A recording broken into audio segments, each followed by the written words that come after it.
nosotros vivimos, yo digo, en una nave espacial que es la Tierra. En esta nave espacial tenemos problemas serios, como por ejemplo el calentamiento global, que da lugar a que se realicen cada tanto reuniones internacionales para preservar el ecosistema, nada menos que la vida. Y muchas veces vemos de que priman los intereses de los grandes capitales o de los países por encima, ¿no es cierto?, de lo que indica la racionalidad. Con relación a los líderes, es cuestión de mirar, por ejemplo, un poquito hacia atrás. Alguna vez, en la Segunda Guerra Mundial, se pensó en una moneda común y justamente Keynes, representando al Reino Unido, propuso esta salida. Pero, sin embargo, primó, Estados Unidos era el gran vencedor, primó que sea el dólar la moneda internacional. O sea que no es un país común, no es un país cualquiera Estados Unidos.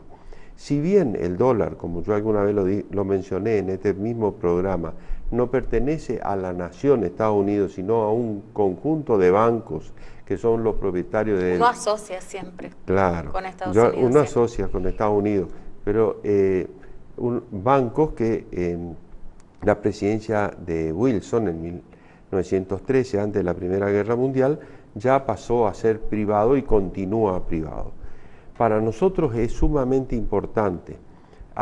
Fíjate que una de las medidas que tomó hace poco, pasó desapercibida, pero que tomó nuestro gobierno, fue la prórroga de jurisdicción hacia Nueva York y hacia Londres. Lo mismo había hecho Néstor Kirchner, y después tuvimos que sufrir al juez Griesa y a la pérdida de soberanía que eso implica. A veces miramos hacia afuera y vemos que se toman medidas como aquella que nos afecta o que nos afectó con los limones. Sí. Pero también en el mundo, a veces, por ejemplo, el caso de Fidel Castro.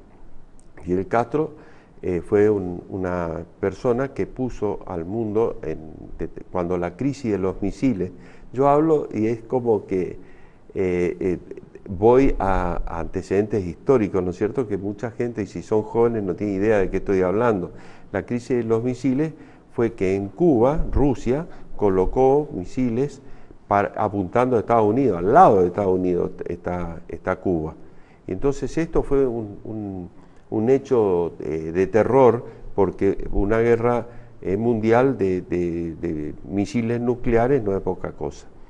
Sin embargo, eso significó en su momento que el retiro de los misiles, pero no de todos, lo cual explica también por qué Cuba siempre se mantuvo estando al lado de Estados Unidos. Lo que hoy hace este hombre, votado, porque él está haciendo lo que dijo, no como Menem que cuando subió dijo, si yo decía lo que iba a hacer, claro, no me votaban. Sí. Bueno, dijo lo que iba a hacer y está haciendo lo que dijo que iba a hacer. Textual, así, literal. Todo eso. Pensando, claro, pero a mí personalmente me da la impresión de que en el diagnóstico pueden haber distintas variantes de interpretación.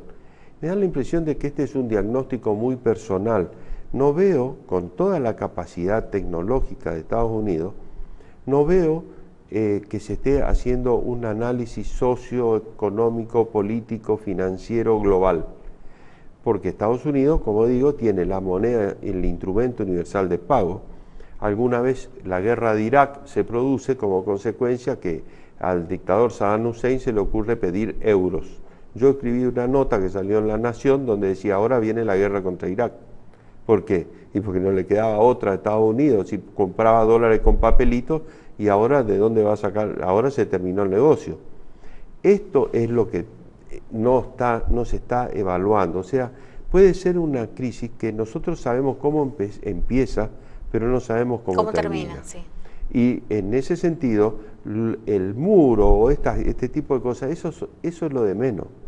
Lo que puede llegar a suceder acá es que de hecho no es responsabilidad de Estados Unidos, ¿no? Es lo que está sucediendo en el mundo.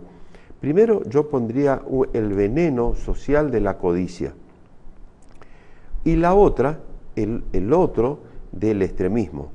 O sea, tenemos Corea del Norte que con un dictador que es hijo de un dictador y nieto del primer dictador en Corea del Norte, ensayando misiles para, digamos, en manos de un loco.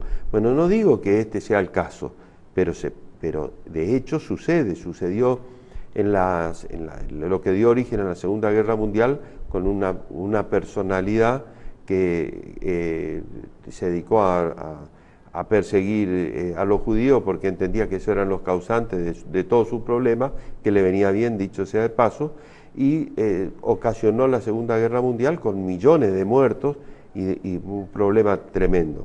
Lo que está haciendo hoy es deshaciendo todo lo que estaba armado y que funcionaba. Lo que sucede también es que Estados Unidos es el país más endeudado, alguna vez hubo una crisis grave en 1971. En ese momento el dólar era convertible en oro. Los bancos habían creado dinero contable bancario muy por encima de las reservas que tenían que respetar. Entonces, ¿qué sucedió? Estaba De Gaulle en Francia, que dijo quiero el oro, y Nixon en Estados Unidos, y salió a respaldar a los bancos. Una de las alternativas hubiese sido que los bancos pasen a ser del Estado de Estados Unidos, que salió a respaldar a los bancos y declaró que el dólar ya no era convertible. Justamente yo estaba en la universidad y le preguntamos al profesor de apellido Rousseau, qué iba a pasar. Y nos dijo, no va a pasar nada, porque la gente que tiene dólares va a querer que sigan valiendo. Sí. Ahora, yo me pregunto qué puede llegar a pasar cuando Estados Unidos toma medidas que perjudican directamente a sus vecinos, como en el caso de México, o que se perjudican a sí mismos, porque todos estos convenios de provisión van a significar un descalabro dentro del sistema, de la organización del sistema económico, pero también del sistema financiero. Y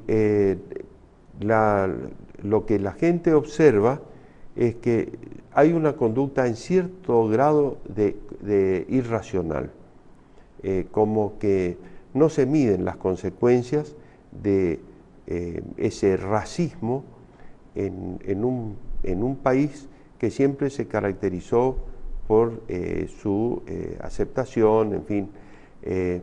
Pero también hay otro detalle, no menor, que es el tema bélico. No sé cómo se va a resolver, nadie sabe cuáles van a ser las posiciones, los alineamientos, sí. Y sobre todo un país que hoy tiene un Producto Bruto equivalente o superior al de Estados Unidos y que es China. China es un país hoy en igualdad de condiciones con Estados Unidos. Hoy ya no es un solo país que es el que... el país potencia militar y económica, sino que hay otro país que tiene mucha más población y mucho poderío, y donde esto puede dar lugar, ojalá que no suceda nada. Yo pienso que ya se están moviendo determinados tipos de mecanismos en Estados Unidos, porque el ser presidente de Estados Unidos no significa ser o un revolucionario como fue Fidel Castro, que tomaba medidas como la que mencioné, que derivó en la crisis de los misiles, o el de Corea del Norte, sino que funciona la democracia. Sin embargo, tomó una medida que me hizo pensar de que la cosa es más grave de lo que uno supone. Destituyó a la fiscal general. Sí, la acusó inclusive de traidora a la patria. Sí. Claro. Y resulta que viene a mi memoria cuando Néstor Kirchner se lleva 670 millones de dólares de la regalía de Santa Cruz y el Procurador General de Santa Cruz, Eduardo Sosa, dice voy a investigar, entonces lo echa. Desoye a la Corte Suprema de Justicia, después la cambia y a la nueva también la desoye nunca se investigó qué pasó con eso. Pero eso fue, digamos, que le robaron a una provincia alejada, pasó desapercibido para el resto del país. Esto no, esto está en la vidriera del mundo. Esto no es una medida que va a pasar desapercibida. Y es como la intervención del Poder Ejecutivo en el Poder Judicial. Digamos, esto si bien forma parte, ¿no es cierto?, el fiscal de la defensa de la administración del Estado, el fiscal general, también tiene su influencia jurídica. Así que esto demuestra un grado de intolerancia o un grado de abuso de la posición dominante que le confiere el grado de presidente de los Estados Unidos de Norteamérica, y me parece a mí el hecho más destacado, más allá de los otros convenios comerciales que dejó sin efecto.